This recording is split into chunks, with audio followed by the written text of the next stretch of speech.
Hey, good morning, everyone. It's Pastor Bradmick at Holy Shepherd Lutheran Church. Today is Saturday. I think it is March. Let's find out. I think it is March 29th. I'm getting there. It is. It's March 29th. Okay. Today we're going to be talking about the part of Psalm 20 that goes into detail about this phrase, the God of Jacob. And I asked the question, well, why does David talk about God as the God of Jacob and not the God of Abraham, Isaac, and Jacob, or just the God of Abraham?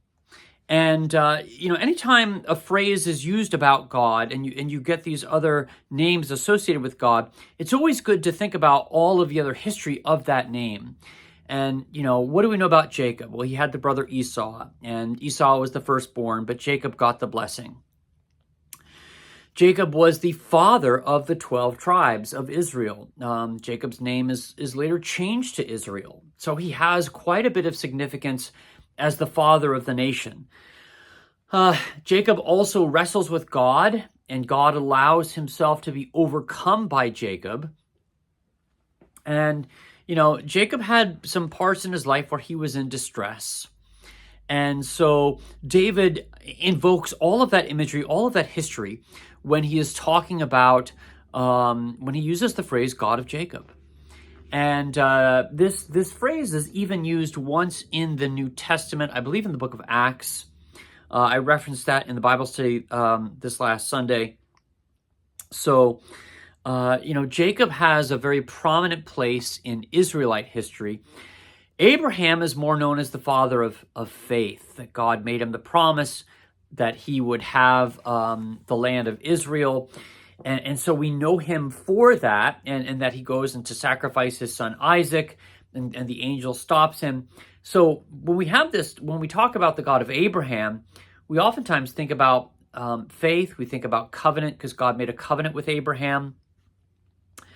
God does renew that covenant with Jacob later on, but Jacob has got his own legacy that is linked to Abraham's, but yet at the same time, he's got his own stories, his own history with God, and there's a lot of theology that we could weave into that as well.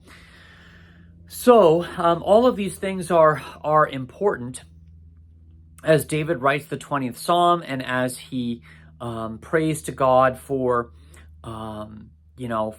help during his time of need, and as he prepares to go off to war. And that's also what we had talked about Psalm 20 being about. All right, let's continue with the Lord's Prayer. Our Father, who art in heaven, hallowed be thy name. Thy kingdom come, thy will be done on earth as it is in heaven. Give us this day our daily bread, and forgive us our trespasses, as we forgive those who trespass against us. And lead us not into temptation, but deliver us from evil. For thine is the kingdom, and the power, and the glory, forever and ever. Amen. Everyone, the Lord bless you and keep you. The Lord make his face to shine upon you and be gracious unto you. The Lord lift his countenance upon you, give you his peace. Amen.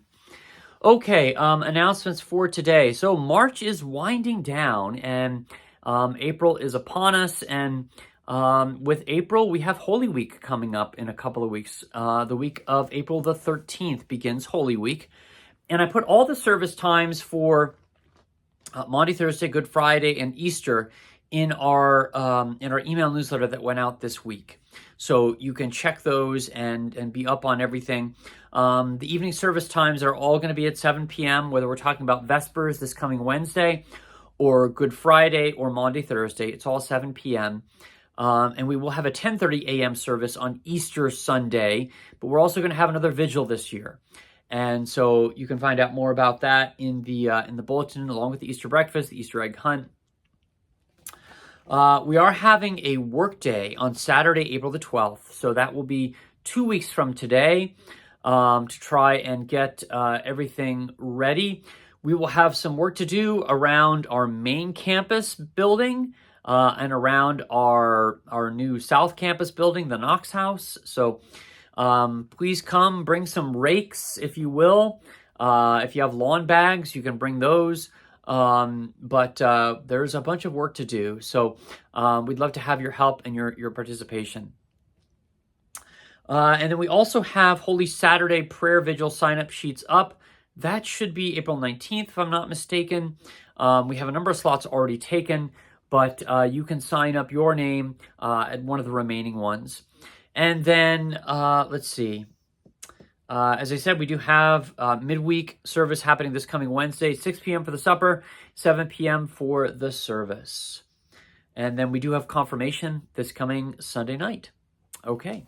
That's all the announcements I have for today.